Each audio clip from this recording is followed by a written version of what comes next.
Hey, this is Mike Klassen, and welcome to Vancouver Overcast, a podcast where we have conversations with city leaders and innovators.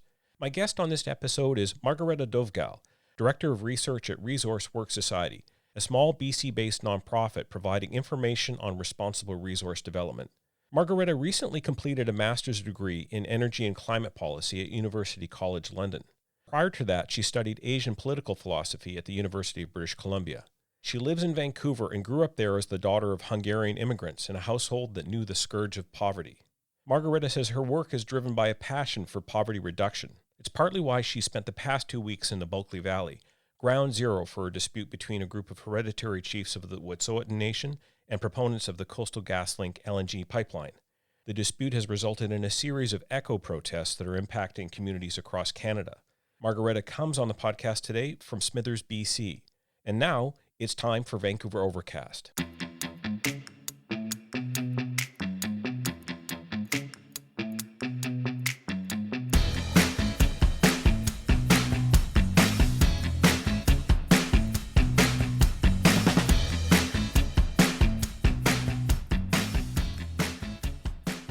Welcome to Vancouver Overcast. This is Mike Klassen, and my guest today is Margareta Dovgal, the Director of Research at Resource Works Society.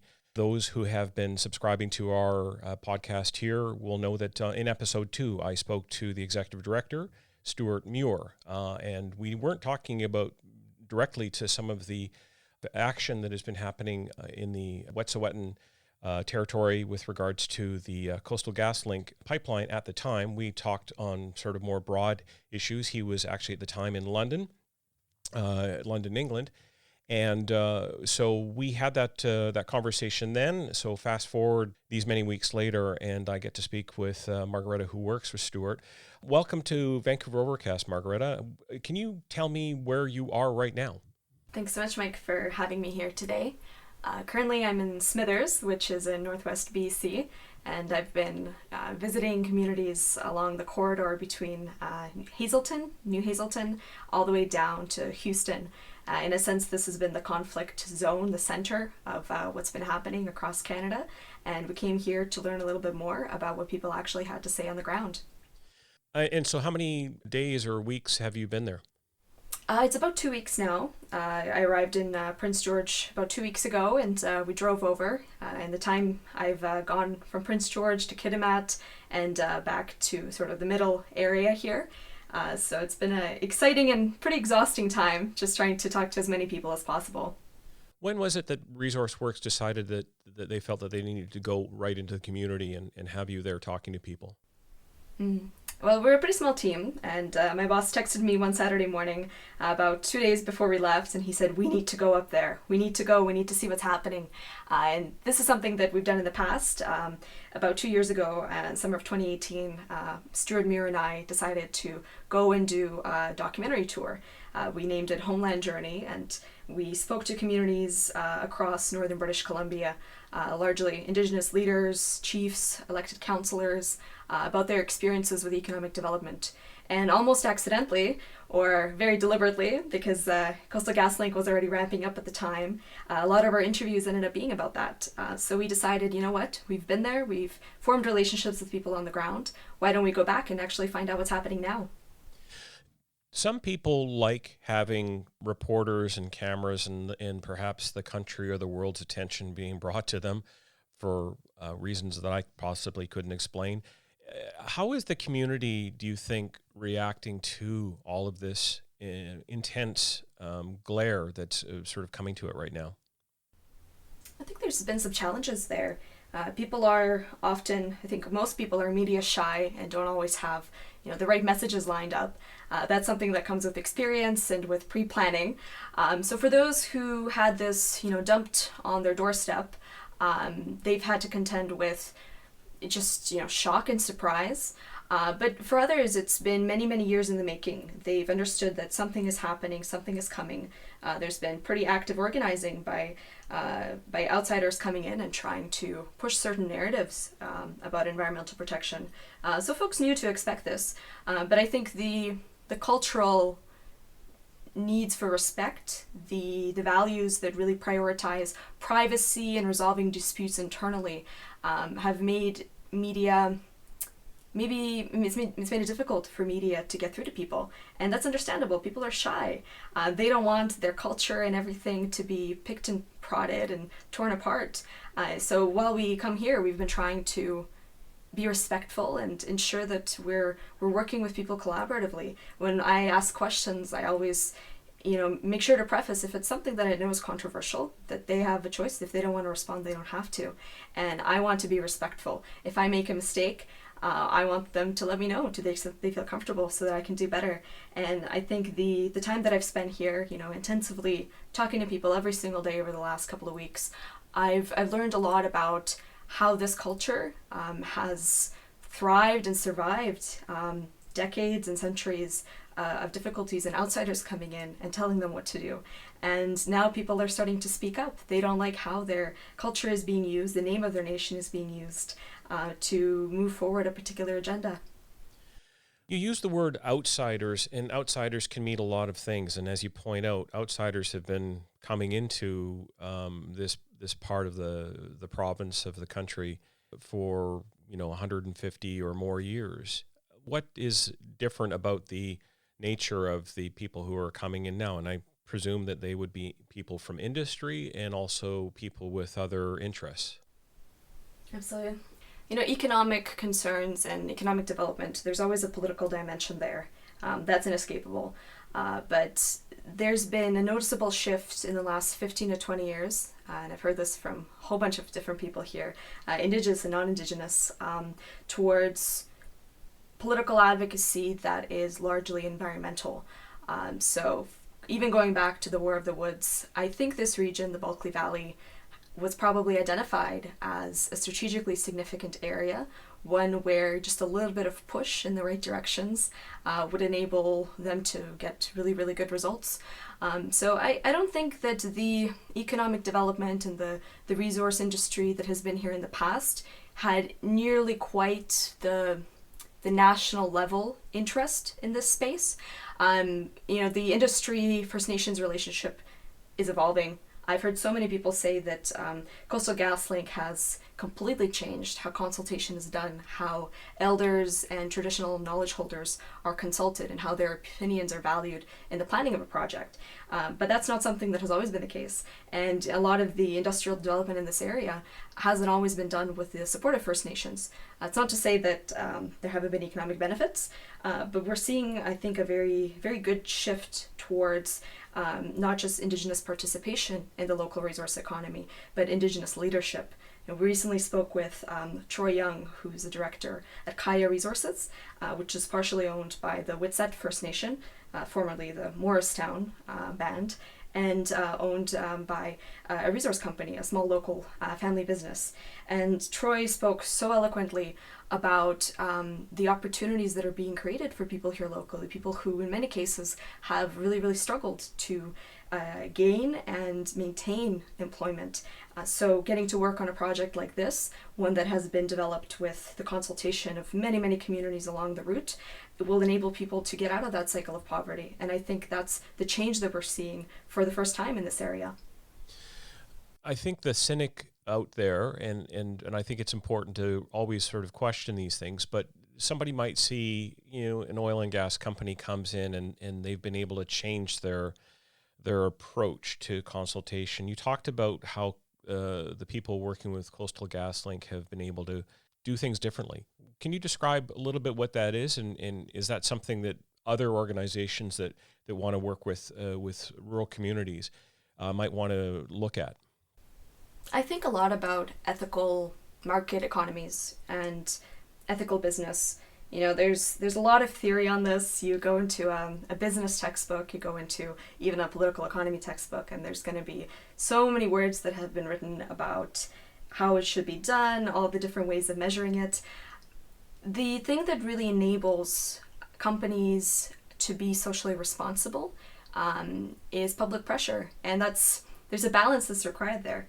The public was awakened to the use of child labor in Bangladesh to make running shoes, and that prompted major labor changes to, I think, how Nike procured its products.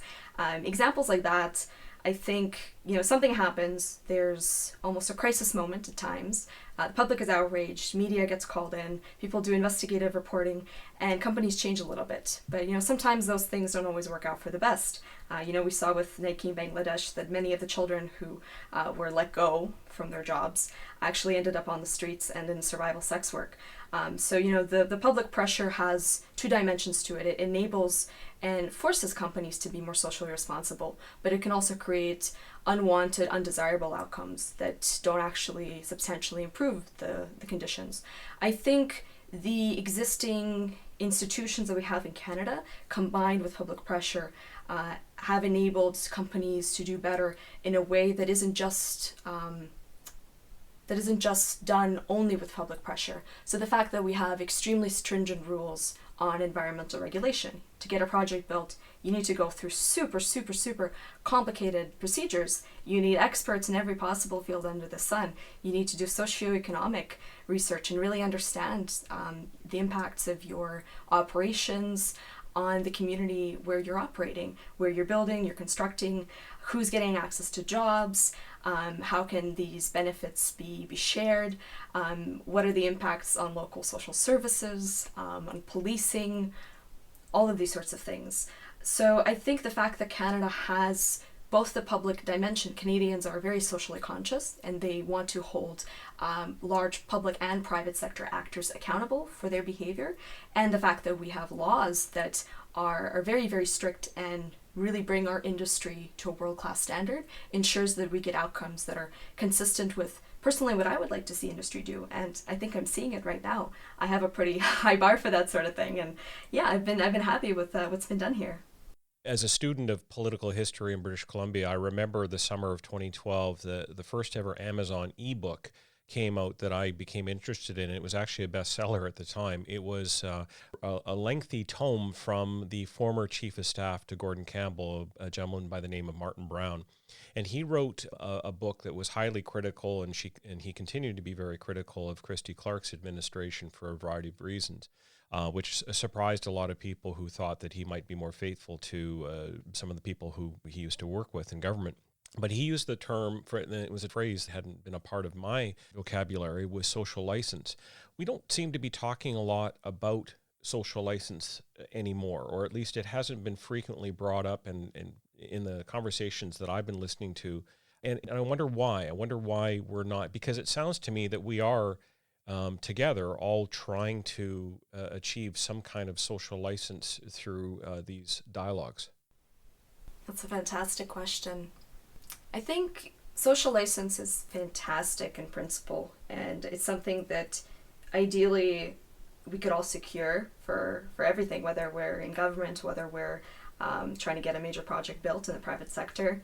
But I've learned in the last few years that I've been involved in this space that the idea of social license is very easily weaponized.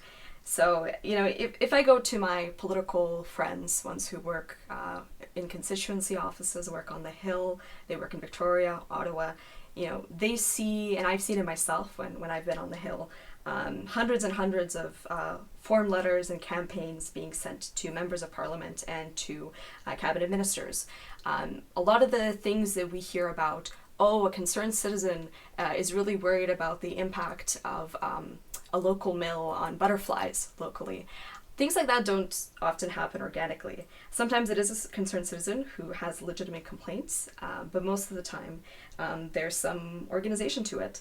And you see this done really, really effectively on every possible policy issue under the sun. I have friends who are advocates for donor-conceived people, and they are very interested in the health policy space, and they do their best to be organized and connect with policymakers. They have really, really substantive criticisms of the assisted human reproduction stuff that goes on in Canada, but because they don't have the resources to hire a lobbyist, to do really, really extensive policy research that's targeted to convince decision makers, their calls don't get returned, and they struggle to make the news in the way that if real valid concerns always made their way to the top, they should be heard, but they're not being heard. I think examples like that are universal. Sometimes the most mundane uninteresting and least sexy topics become the subject of social license and public approval debates. And I really learned that frequently just comes down to how well funded and how organized a lobbyist and an influencer is. Returning to the topic of environmental approvals and all these things, I've become cynical. I see the need and the value of companies and project proponents speaking to communities first and ensuring that communities aren't just being told what's happening, they're buying into it, they're co-developing, their input and their needs and concerns are actually being met. That's super, super important. And my cynicism about the weaponization of social license doesn't mean that I don't think that's important. But I've seen how in the environmental space, the fact that Canada has this amazing concern, amazing responsiveness to the public's needs, I've seen how that characteristic of our governance is easily used by outsiders who want global and national environmental solutions. So the conventional approaches of electing incredibly decarbonization-oriented politicians hasn't really been working. The general public is talking more and more about reducing the use of carbon intensity. I mean, these are phrases that most people will have heard at some point in their lives. And I feel like that's really new. We're seeing just a higher interest in climate policy in general. But I don't think that necessarily what we're seeing in Canada and the organization that's targeted at Canadian industry reflects what's actually needed from an evidence-based approach. I studied climate policy. I did my master's in it, and there's undeniably so much we need to do to improve. We need to change our economies. We need to decarbonize.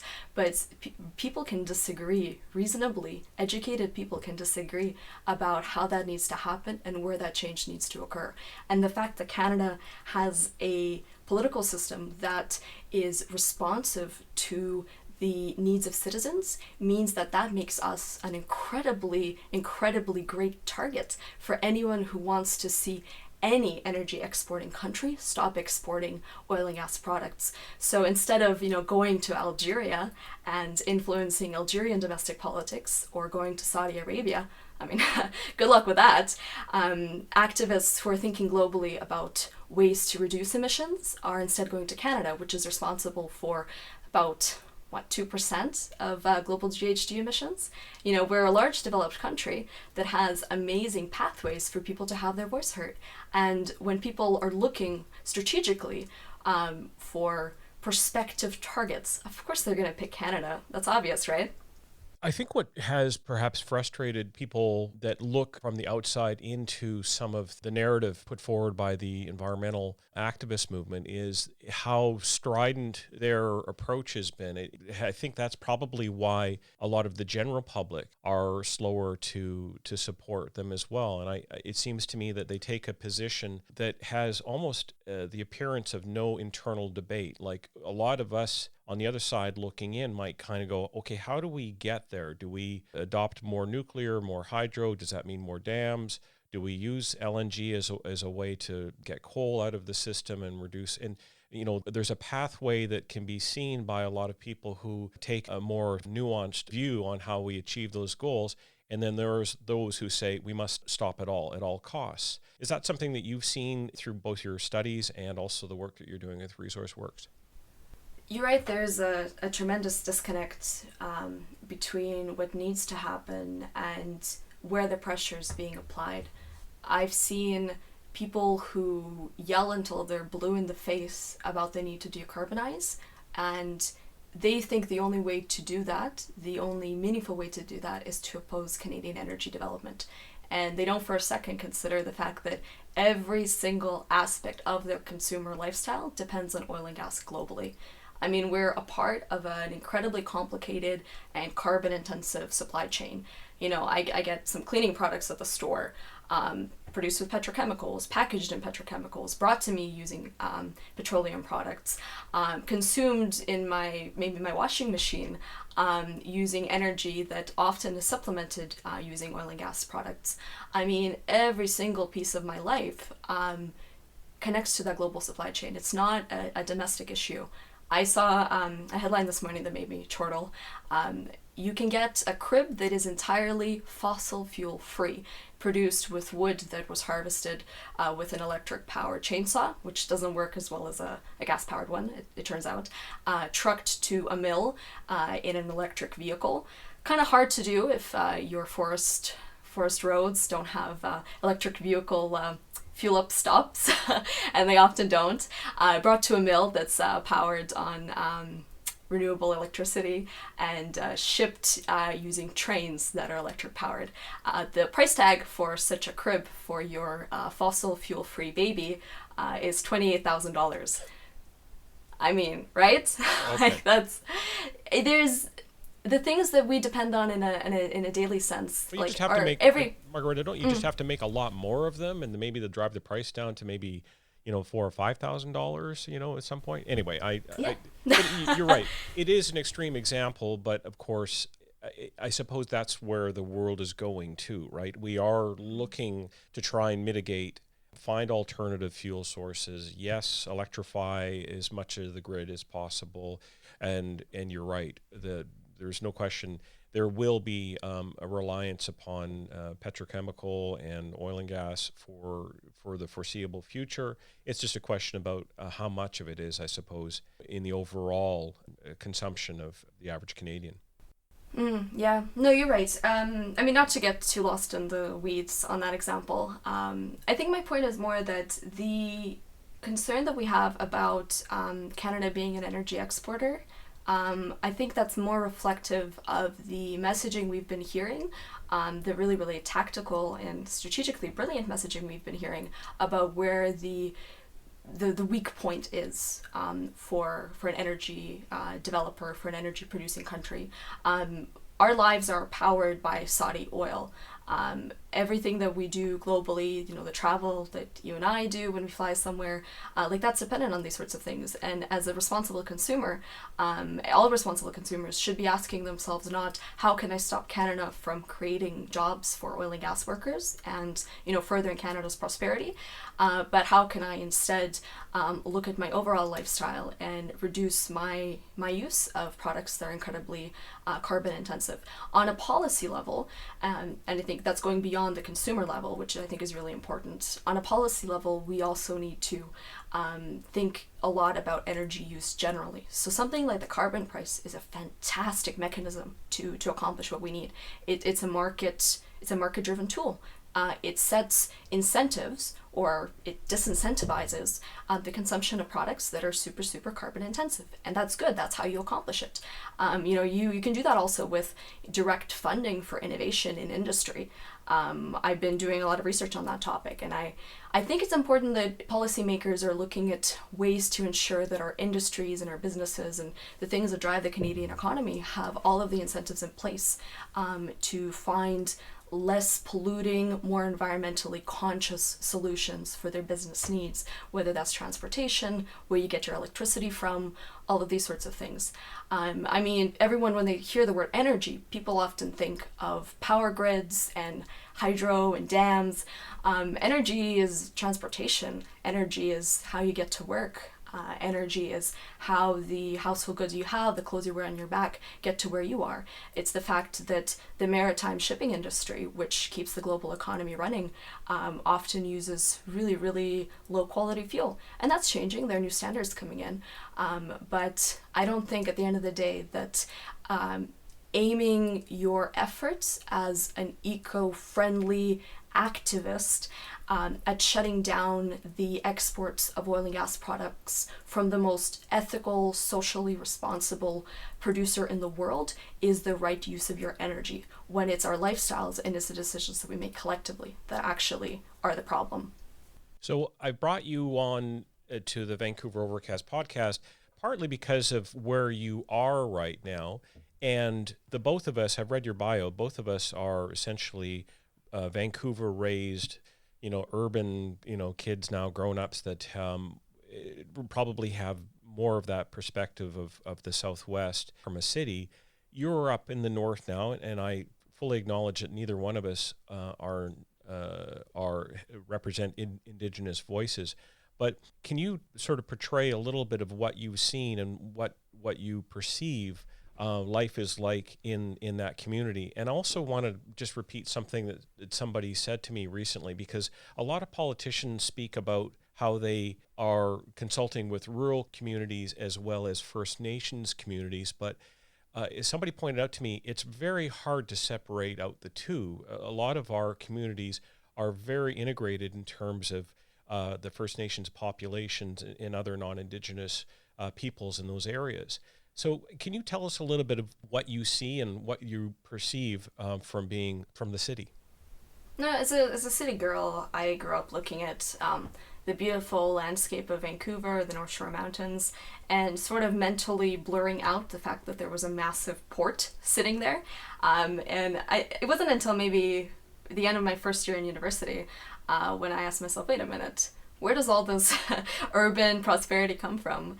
And I mean, it sounds like a talking point, but I really had like a light bulb moment when I realized that the fact that even though I grew up below the poverty line, my parents really struggled. My father was a heavy drinker. The conditions that would have made my life really, really difficult if it wasn't for the fact that I was in a very, very wealthy part of the world, in a very wealthy city. These sorts of things started me thinking about where that prosperity is coming from. And, traveling across northern BC, which I've done over the last few years, and I'm here again doing it now, has really just opened my eyes to what difference the opportunity makes when there's a thriving economic base in a community. You go to the town of Smithers, and I'm in Smithers right now, and there's lots of mining companies all around, and you can see there's money pouring into the town that keeps the locals thriving. There's like little gourmet coffee shops and things that you would expect to see in a larger city. But you drive for an hour and a half north, you go into a little village like Kispiox, and you realize that a lot of the residents, they don't have driver's licenses, neither did their parents. They don't have opportunities to get to work. I've heard a friend of mine tell me, who works extensively in these communities, that many people need glasses, then they don't even have prescription glasses. So they can't even, they don't drive, they can't see. Like super, super basic things that you and I benefit from regardless of our socioeconomic background are unattainable for residents of remote and northern rural communities. And like you said, these are predominantly First Nations communities. The reserve system, I'm not a scholar, I'm not an expert on this, but everything that I've studied sort of indicates to me that there was this deliberate attempt over Canada's colonial laws to ensure that these communities almost were like prisons. People couldn't leave at various points. They couldn't hire lawyers to get access to their lands. And the fact that the economic activity that has been occurring around their areas hasn't directly benefited them ensured that poverty would continue. People were forcibly removed from their traditional ways of life that could be very prosperous and enable people to have rich, happy, healthy, fulfilling lives, and have instead put them into systemic cycles of poverty. And poverty that isn't really, it's not solved with a welfare check. I know that's a line that you'll hear a lot of politicians say. I grew up receiving social assistance payments. That's how my parents made ends meet. But the fact that I could go to like a world-class public school, and I went to university and I got a master's degree, these are things that I was only able to do because I came from a wealthy region that had benefited from the resources in our country and the export of those resources. And I see people here locally who didn't get to benefit from any of that. And, no amount of social assistance is going to get people into the workforce if there aren't jobs. It's plain as night and day to me. I heard someone tell me that even though there's this criticism that pipeline jobs, construction jobs, and CGL are just temporary, the fact remains that someone will get trained up, they'll maybe get their driver's license, they'll get their tickets, their first aid, their bear safety to, brave the wilds with the grizzlies all around here, or I think it's grizzlies. And after that, they'll have the skills and the resources to go and do another job. They will ensure that they're taken care of, any family they have is provided for. So projects like this, they aren't just, oh, it's a temporary thing and then, we sacrifice the environment for it, which, by the way, doesn't happen. But they will enable people who are struggling with systemic intergenerational poverty to get out of those situations. And I think all urbanites need to open their eyes to that. My guest is Margareta Dovgal. She's the Director of Research for Resource Works Society. She's speaking with me from Smithers, BC. We'll be back in a moment.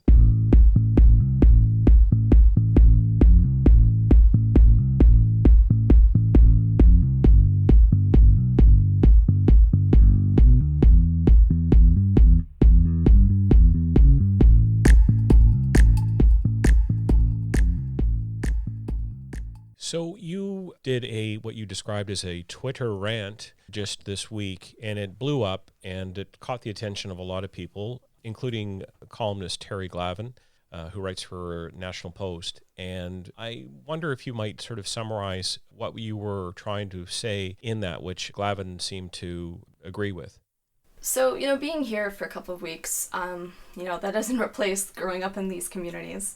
And I don't mean to say that I've had some unbeatable insights and I understand the whole picture of what happens in the Wet'suwet'en community, but I have done my very best to align everything I've learned about colonization, colonial theory. I have a humanities degree, so I've read plenty of it, and I know the ins and outs of how reconciliation on paper could be accomplished. But what I've seen here is the voices of only some people, people who have probably reasonable and long-standing concerns about sovereignty, are being utilized in order to push an environmental agenda.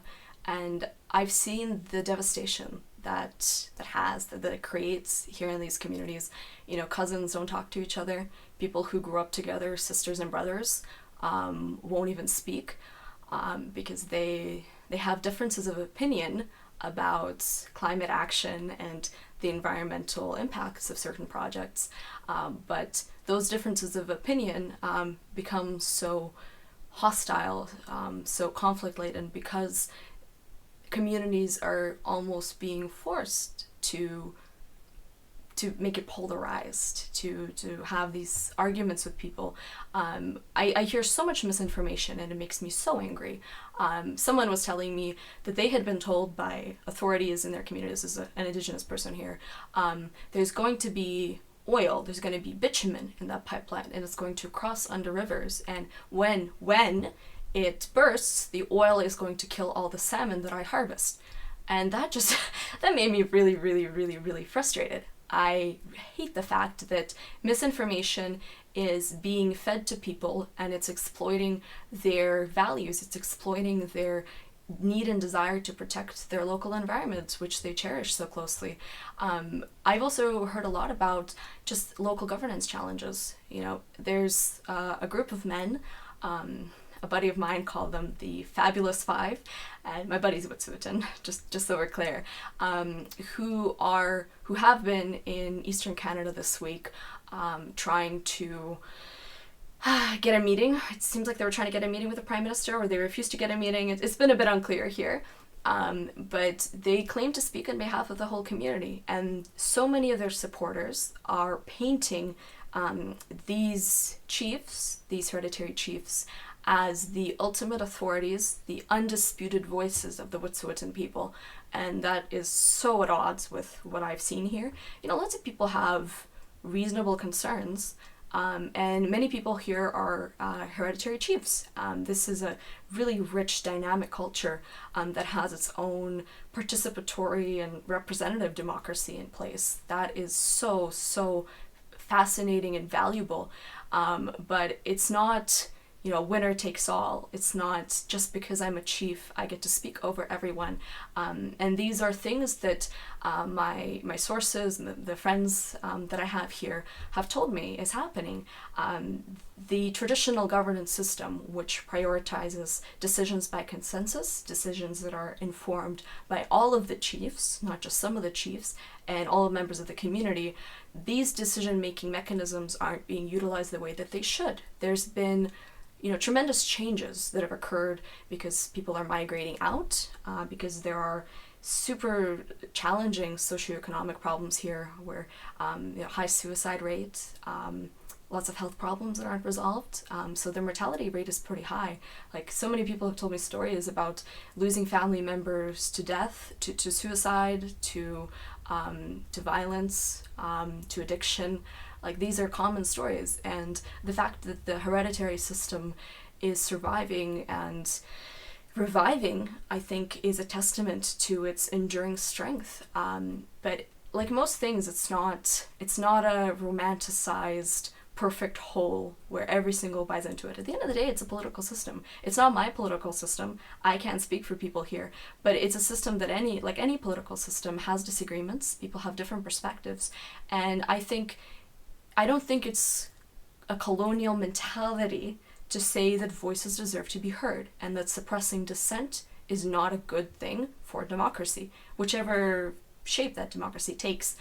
People tell me about being bullied, harassed, their family members being turned against them, about some women who are hereditary chiefs actually being excluded from the feast hall where community decisions are made, where the most significant events in people's lives are celebrated and noted.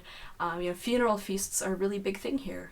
People honor the lives of those they loved and lost at these feasts. And when somebody is excluded from the feast hall because they support oil and gas development done responsibly, that's not good for anyone. And when those things are brought to the national forum, when these issues here locally are elevated and suddenly everyone is talking about solidarity with the Wet'suwet'en people, what does that mean?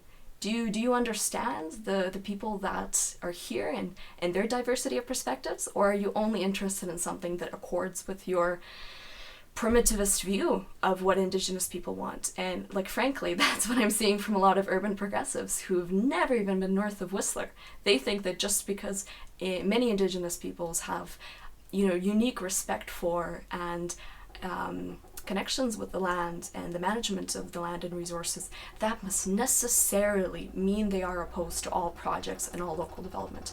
That's not true. That's so paternalistic, and it frustrates me as a self-described progressive. I don't like that, and I think it frustrates a lot of the Wet'suwet'en people I've spoken to. And now they're speaking up. They're telling these protesters to go, run off the other way, stop bothering us, and we've literally heard that in the last few days. Some of that division of communities has been spoken about well by Ellis Ross, who's the Skeena MLA, former Haisla chief, who talks about when groups come in and really leave in their wake a lot of people not talking to each other, which is very sad. Can I just ask you a little bit about the protests themselves? I gather, and I don't really want to speak too much about this because I think it's unfortunate that these measures are being taken, but I understand that there are some on the access roads through the disputed territory that there have been some sort of traps set up. Do you know anything about that, or are people talking about that? Yeah, I've heard that from so many people, and I think the one that is most horrifying to me is that there are so many hard-working men and women, but mostly men, working in forestry. They're lumberjacks, they drive cut forestry products back into town, that are both non-Indigenous or they are Wet'suwet'en, and they're actually afraid. There was an example of one of the bridges on the way in that direction actually being sabotaged. And contrary to the popular perception, this isn't some pristine, undeveloped wilderness. It's gorgeous out there. It's so beautiful. But this is an industrial forest area that's being blockaded and occupied. It's accessible by a forestry road. There's been decades of development. In fact, one of the guys who sort of been supportive of and leading the the protests locally. He actually owns a lot of and has developed large swathes of forestry in this area, just around the access road. So it's interesting to me that there's this flagrant disregard for the safety of workers being shown by outside protesters who think that they speak for the Wet'suwet'en people. I don't think if they had integrity that they would do something that low, that they would put people into danger. Other examples of trees being cut just a little bit so that when people come too close, the tree will fall and possibly kill or maim them. That's awful. And then, of course, law enforcement as well. The anti-cop narratives are dehumanizing. Like saying, oh, they're pigs, they're awful. Like, that's so violent. Violent in the way that it's come out. Is people think that because someone's enforcing the laws of a country, they deserve to have their lives put into danger. And that the fact that they're trying to garner sympathy in doing these things, it just boggles the mind. I don't understand how this isn't universally being decried as violent and wholly unacceptable. So I've got a young family member, Generation Z, I guess, that has really challenged me from the perspective of social justice on what's happening up there and where they're getting their information. I'm not entirely clear. I think a lot of it is anecdotal, but they talk about how the RCMP are actively blocking people from their homes is one claim, which I can't respond to. There is questions about the RCMP's role itself as a sort of a colonizing force. But in the context of this particular dispute, are those things all as relevant as some of the things you've been looking at, or do we have to think holistically about all of these historical aspects and, as you put it, the people who are enforcing Canada's laws in that region? Yeah, thinking holistically is a good idea in this space. We can't divorce our discussions here from the fact that there is an enduring colonial legacy that has quite literally destroyed communities and cultures. And I don't think for a second that needs to be brushed over. I know some people, maybe more on the right, are uncomfortable with this because they see the risk, perhaps, of these sorts of narratives delegitimizing Canada and delegitimizing the institutions that we have. I don't think that's a real risk. I think that the very real pain and suffering and the enduring legacies of discrimination that continue are being used to cloak protesters and their actions from scrutiny and from careful consideration. Canadians need to think carefully about what they think reconciliation looks like. And, that's not something I have all the answers to. I don't think anyone does. But, personally, I think self-government is important. Accountable self-government, where members of First Nations have their voices heard. That doesn't mean that model has to look like elected band councils. But whatever it looks like, and however it corresponds with traditional governance, that needs to be respected. And coming in here, I was open-minded. I wasn't, bought into a narrative that all land defenders, as they call themselves, are necessarily acting maliciously. But it's pretty clear to me from the time that I've been on the ground and the literal dozens of conversations I've had with Wet'suwet'en people, that there isn't this unassailable force of unity among Wet'suwet'en people that sticks their middle finger up to the Crown, to RCMP, and the colonial legacy. Like, so many of the people I've spoken to have worked in the legal space. Like, a lady that I know who happens to be a hereditary chief worked as a parole officer, trying to prevent recidivism and sexualized violence against women. She worked with sex offenders, and she implemented restorative justice principles in her work. She's also been an oil and gas worker. She's also done so many things. She collected testimony for the National Inquiry into Missing and Murdered Indigenous Women. People live complex lives. It's not, oh, we're authentic and legitimate and we're against colonialism, therefore, we think Canada as a state needs to evaporate. Like, that's a narrative that I think is really attractive to a forward-thinking, progressive, young audience, and it's a narrative that was probably more attractive to me when I was doing my undergrad at UBC, but it at times is divorced from reality because it fails to acknowledge the complexity of ways in which people constitute their identities as Indigenous peoples. And that's a theme that keeps hitting me as I do these interviews. The fact that someone is a resource worker, or they benefit from a family member working in the resource space, whether that's for Coastal GasLink, for the forestry companies that operate in this area, or mining kind of in the region, that doesn't mean that they are no longer living their lives traditionally, that they no longer have respect for their traditional governance. And what you were saying earlier about, these people's homes are being blockaded, like I heard so many stories about the protest cabins built in the woods to prevent resource extraction. So a lady who calls herself a spokesperson for a certain clan set up a cabin in the woods, first to protest the expansion of Huckleberry Mine. Then I think someone told me there were some issues with the local forestry that was going on, and eventually that cabin turned into something else. Her use of that land turned into a resistance to the evil imperialists and their Coastal GasLink project. Like, the framing of it is very deliberate. They're appealing to young people who want Canada to do better, who see problems with the current system. And they're framing it in a way that makes it seem like the solution necessarily has to come from these people. But that's not consistent with the amazing work being done to revitalize culture and bring local economic development to these communities by people who know that Canada has done bad stuff, wanted to do better, but don't think that overthrowing the state and blocking the economy is the way to do it. You're listening to Vancouver Overcast. I'm Mike Klassen. My guest is Margareta Dovgal. She is the Director of Research at Resource Works Society. I really learned about Margareta from seeing some of her words on Twitter.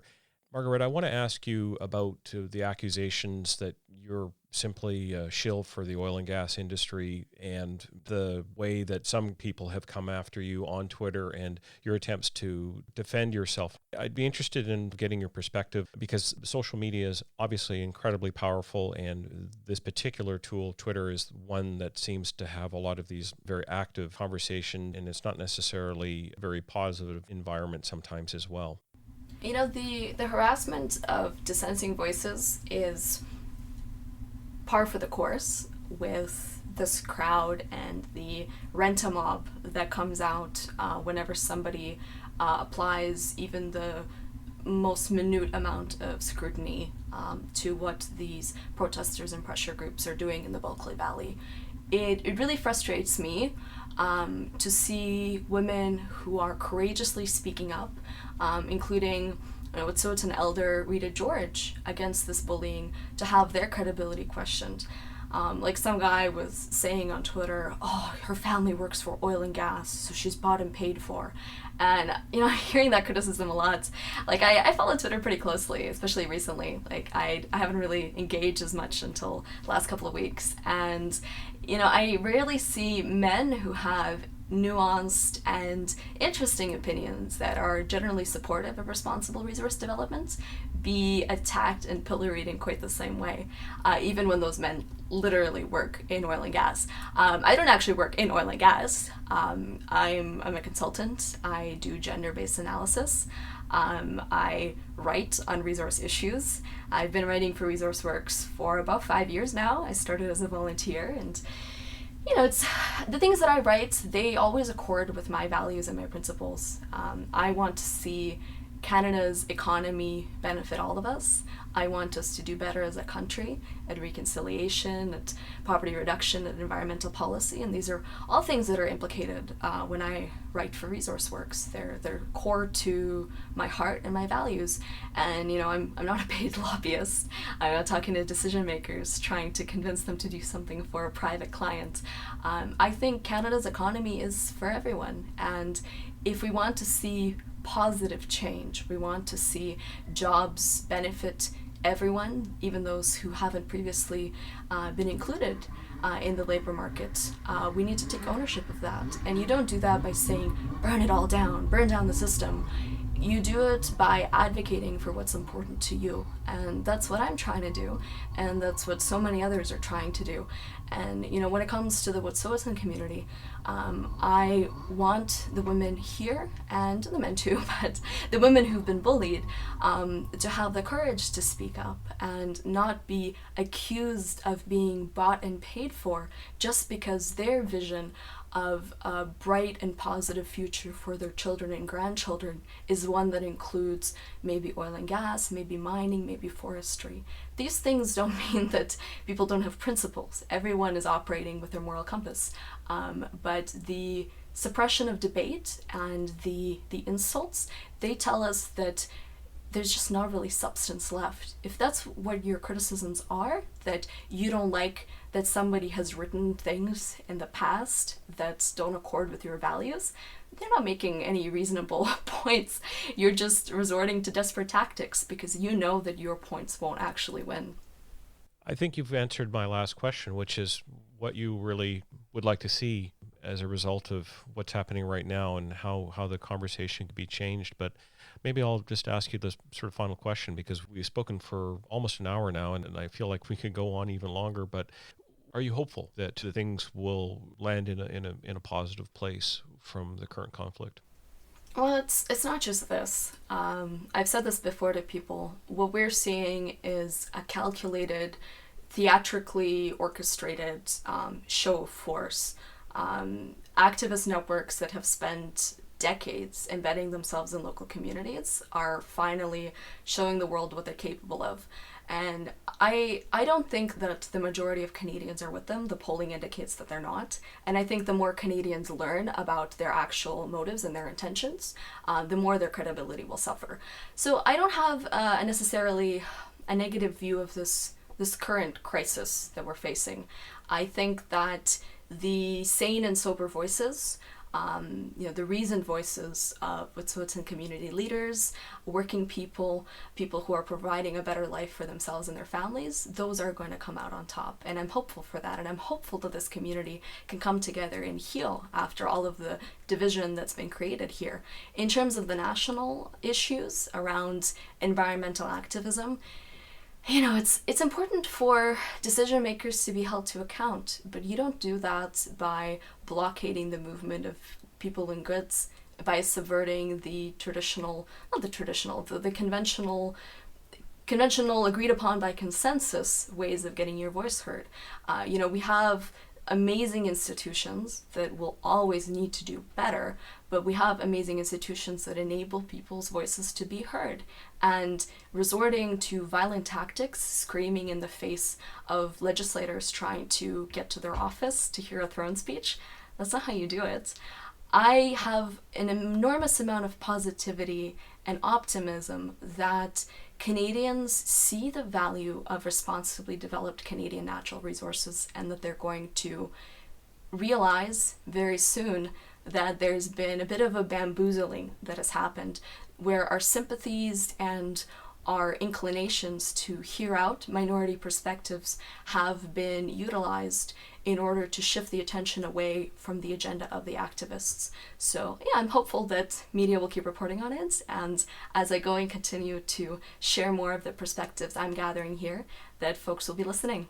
Well, I very much look forward to learning more of what you do discover in your journey up in the Bulkley Valley. Where would our listeners be able to find more of some of the information that you're putting forward? And maybe you can even tell us your Twitter handle, and as well perhaps online where people can find out more about the work that you're doing.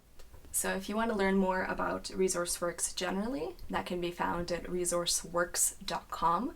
And my Twitter handle is Margareta with a 7 instead of a T, MARGARE7A. That's at Margareta. And you can also find work being done by Stuart. We're out here together at SJ Muir on Twitter. Looking forward to keeping you in the loop. Thanks so much for having me on, Mike. I very much appreciate you coming on the podcast today and sharing your insights. My guest has been Margareta Dovgal, the Director of Research for Resource Works Society. This is Vancouver Overcast. Be sure to subscribe, rate us, and tell your friends about the podcast.